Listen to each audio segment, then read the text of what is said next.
Diamond mission school গড়মুখ main টাউনৰ পৰা অকণমান আগলৈকে প্ৰায় 6 কিলোমিটাৰমান আগলৈকে আহি এই বিদ্যালয়খন অৱস্থিত। আৰু আজি আমি আহিলোঁ সদল বলে আচলতে টুইনিং স্কুলৰ এটা কনচেপ্ট লৈ সৰ্বশিক্ষা মিছন অভিযানৰ আণ্ডাৰত আমাৰ যিটো টুইনিং স্কুলৰ যিটো কনচেপ্ট এইটো আচলতে বাস্তৱায়িত কৰিবৰ কাৰণে আজি আমি ডায়মণ্ড স্কুলত উপস্থিত হৈছোঁ। ইয়াতে তেওঁলোকৰ লগত আমাৰ শৈক্ষিক যিটো মত বিনিময়, আমাৰ শিক্ষক যথেষ্টখিনি শিক্ষক আহিছে ইয়াতে, শিক্ষক শিক্ষয়িত্ৰী তেওঁলোকে ইতিমধ্যে ক্লাছৰুমত সোমাই গৈছে। আৰু এই শিক্ষাৰ ক্ষেত্ৰত যিটো আমাৰ বাতাবৰণ, এই বাতাবৰণটো যাতে উন্নত হওক, তেওঁলোকো আমাৰ তালৈ যাব, আমিও তেওঁলোকৰ তাত আহিম। খেলা ধূলাৰ পৰা ধৰি আমি সকলো অনাশৈক্ষিক দিশতো আমি যাতে তেওঁলোকৰ লগত সহযোগিতা আগবাঢ়ি যাব পাৰোঁ, তাৰ কাৰণে আমি আজি ইয়াতে এই বিদ্যালয়ত উপস্থিত হৈ নথৈ আনন্দিত হৈছোঁ। আৰু তেওঁলোকো আমি দেখিছোঁ যে তেওঁলোকে শিক্ষক শিক্ষয়িত্ৰীসকলৰ সম্পূৰ্ণ সহযোগিতা দেখি সঁচাকৈ আমি খুব আনন্দিত আৰু খুব ভাল লাগিছে। অধ্যক্ষ আছে, আমি অহা 2 বছৰৰ কাৰণে তেওঁলোকৰ লগত শৈক্ষিক বিনিময়ৰ যাতে তেওঁলোকৰ শিক্ষাগুৰুসকলো আমাৰ তালৈ যাব আৰু আমাৰ শিক্ষাগুৰুসকলো ইয়াতে আহিব। আমাৰ যদি কিবা কিবি তেখেতলোকৰ স্কুলৰ পৰা পাবলগীয়াখিনি আমি ল'ম, আমাৰ পৰা পাবলগীয়াখিনি তেওঁলোকে ল'ব। গতিকে এই ক্ষেত্ৰত আমাৰ অধ্যক্ষ মহোদয়ে দুআষাৰ বক্তব্য ৰাখিব বুলি আমাৰ সৰ্বপ্ৰথমে মই আমাৰ অধ্যক্ষ মহোদয়ৰ লগতে যিসকল শিক্ষাগুৰু আমাৰ স্কুললৈ আহিলে সকলোকে মই অন্তৰৰ পৰা আন্তৰিক শ্ৰদ্ধা আৰু কৃতজ্ঞতা জ্ঞাপন কৰিছোঁ। সঁচাই এয়া এটা গৌৰৱৰ ক্ষণ হয়। আপোনালোকে আহি আমাৰ ল'ৰা ছোৱালীবিলাকক উৎসাহ উদ্দীপনা দিব, আমাৰ ল'ৰা ছোৱালীবিলাকে আপোনালোকৰ শিক্ষকসকলৰ পৰা 2-এটা কথা শিকিব। এই সকলোবিলাকৰ যোগেদি আমাৰ যি ৰিলেশ্যন, এই ৰিলেশ্যনটো আমাৰ অটুট থাকিব। আমি দুয়োখন স্কুলে ইজনে সিজনৰ লগত সম্পৰ্ক ৰাখি ল'ৰা ছোৱালীবিলাকৰ যিটো ডেভেলপমেণ্ট তাত আমি সকলোৱে একেলগে সহায় সহযোগিতাৰে আগবঢ়াই নিম বুলি প্ৰতিজ্ঞা কৰিম। এটা নাম আছে ডায়মণ্ড মিছন, নামেই যাৰ পৰিচয় হৈ আছে বৰ্তমান সময়ত যুৱমুখৰ ভিতৰত, নহয় জানো? আৰু এই বিদ্যালয়খনে আহিবলৈ পাই আমিও খুবেই গৌৰৱান্বিত। আৰু ছাৰৰ এই বাক্যকেইটাই আমাকো উঠাই যাব, কিছু ল'ব লগা আছে, কিছু দিব লগা আছে, আৰু এনেকৈ মিলিজুলি আমি ভৱিষ্যতে আগুৱাই যাম বুলি আমি আশাবাদী।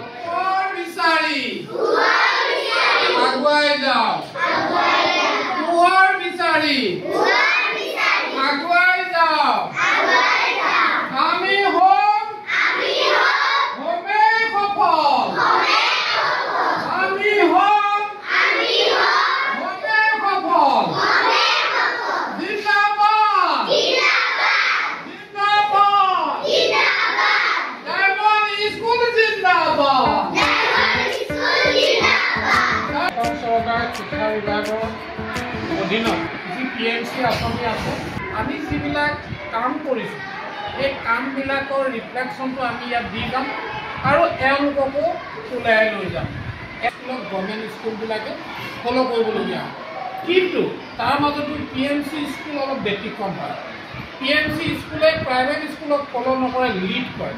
তাৰে এক্সাম্পল আজি মই আছোঁ, মই প্ৰধান শিক্ষক আমাৰ বাবু ভট্টদেৱক মাতিছোঁ, তেখেতৰ অনুভৱখিনি ব্যক্ত কৰিব আৰু আমি এটা আজি মেছেজ লৈ যাম। সেই মেছেজটোৱে আমাৰ মাজত যি সম্পৰ্ক আছে এই সম্পৰ্ক সুদৃঢ় কৰিব। ইয়াক টুইনিং পাৰ্টনাৰশ্বিপ স্কুল বুলি কয় বা বন্ধু স্কুল। আমাৰ বাইদেউসকলে ধুনীয়াকৈ এইফালে ক্লাছ কৰা দেখিবলৈ পোৱা গ'ল। প্ৰতিটো ক্লাছত তেওঁলোকে সোমাই গৈ তেওঁলোকে ক্লাছ কৰি আছে। আৰু ডিম্পল বাইদেউ আমি ক্লাছত আমনি নকৰোঁ, বাহিৰৰ পৰা আমি এনেকৈ দৃশ্যাংশ লৈ আমি আন এটা ক্লাছলৈকে আগবাঢ়িম। আধৰুৱা হৈ ৰ'ব যদিহে আমি বিদ্যালয়খন আহি কমন ৰুম নেদেখাওঁ। আৰু খুব সুন্দৰ এটা কমন ৰুম, আমাৰ শিক্ষকসকল ইয়াতে বহি তেওঁলোকে বিভিন্ন শ্ৰেণীকোঠালৈকে যায়। ছাৰ আকৌ ভাল লাগিছে বাইদেউ? ঠিক আছে। আৰু অকণমান আগলৈকে আন এটা শ্ৰেণীৰ কক্ষ, ক্লাছ 8ৰ শ্ৰেণী কক্ষ। আৰু ক্লাছ 8ৰ শ্ৰেণী কক্ষত আমাৰ মমতা মেডাম আৰু নিহাৰিকা মেডামক আমি এনেকৈ দেখিবলৈ পালোঁ। আমাৰ বিদ্যালয়ৰ শিক্ষয়িত্ৰীয়ে আহি এইখন বিদ্যালয়ত এনেকৈ পাঠদান কৰি আছে।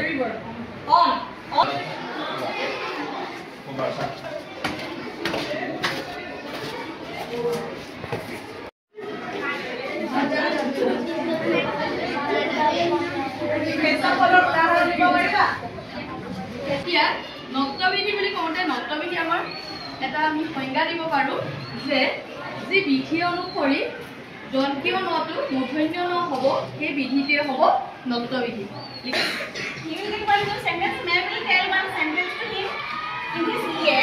And the sentence will deliver like this, okay? This wise will go and I will hear. I will hear the sentence and last.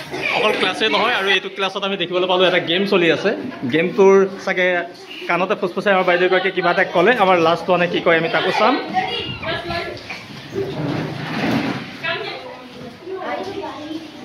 কেনেকুৱা লাগিছে কেনেকুৱা লাগিছে চব জিন্দাবাদ আছেনে চব জিন্দাবাদ আছে আমাক চিনি পাইছা নাই কোন হয় আমি কোন স্কুলৰ টিচাৰ কোন স্কুল আজিৰ কাৰণে ডায়মণ্ড মিছন আমি আহিছোঁ PMC গোগামুখ উচ্চতৰ মাধ্যমিক বিদ্যালয়ৰ পৰা বাইদেউসকল যে আহিছে PMC গোগামুখ উচ্চতৰ মাধ্যমিক বিদ্যালয়ৰ পৰা আহিছে আজি তোমালোকৰ মাজত ক্লাছ কৰোঁতে ভাল লাগিছে তোমালোকৰ গেম খেলাইছে ন বাইদেৱে কিবা এটা কাণে কাণে ক'লে চাগে এইফালে তোমাক কিবা এটা ক'লে বাইদেৱে কিবা এটা কৈছে ন আমি কথাটো কাণে কাণে কৈ গৈ আছেনে লাষ্টত কি ওলাই আমি চাম ন খুবেই আহল বহল স্পেচিয়াছ এখন বিদ্যালয় আৰু এই বিদ্যালয়খনে এইফালে যদি আমি মন কৰোঁ এখন খেলপথাৰ খুব ধুনীয়া এখন খেলপথাৰ আমি এইফালেকে দেখিবলৈ পাওঁ আৰু যদি অকণমান কাষলৈকে ঠিক বেগ ভিউ বুলি ক'ব নোৱাৰোঁ বিদ্যালয়খনৰ পাছৰ অংশলৈকে আমি এনেদৰে যদি মন কৰোঁ ইয়াত ধুনীয়া সুসজ্জিত এখন ফুলনি বাগিচা যিহেতু ছিজন হোৱা নাই দুই এটা ফুল ৰোপণ কৰিছে আৰু যেতিয়া ফুলবোৰ ফুলি উঠিব নিশ্চয়কৈ খুব ধুনীয়া লাগিব এই ফুলৰ বাগিচাখন আৰু দুই এপাহ ফুল ফুলিছে কিন্তু কিছু ফুল এতিয়াও বাকী আছে সুপৰিকল্পিত অৱস্থাত দেখিবলৈ পাইছোঁ খুব ধুনীয়াকৈ আছে এই বিদ্যালয়খন আৰু পাছৰ অংশ কিছু এইফালে ৰিন'ভেশ্যন ৰিপেয়াৰিঙৰ কামো চলি আছে কিছু অকণমান এক্সটেনশ্যনৰ কাম চলি আছে এই বিদ্যালয়খন মুঠৰ ওপৰত এখন সুন্দৰ বিদ্যালয় আৰু আমাৰ ভাল লগা দিশটো এই যে আজি PMC গোগামুখ উচ্চতৰ মাধ্যমিক বিদ্যালয়ৰ ফালৰ পৰা টুইনিং স্কুল হিচাপে এই বিদ্যালয়খন বাছনি কৰি অনাগত 2 বছৰৰ কাৰণে আমি বিদ্যালয়খনৰ লগত সংযুক্ত হৈ পৰিলোঁ আৰু এনেকৈ এই বিদ্যালয়খনৰ অধ্যক্ষই আমাৰ সকলোখিনি সহযোগ কৰিলে আৰু আমাৰ লগত থকাৰ এক প্ৰতিশ্ৰুতি দিলে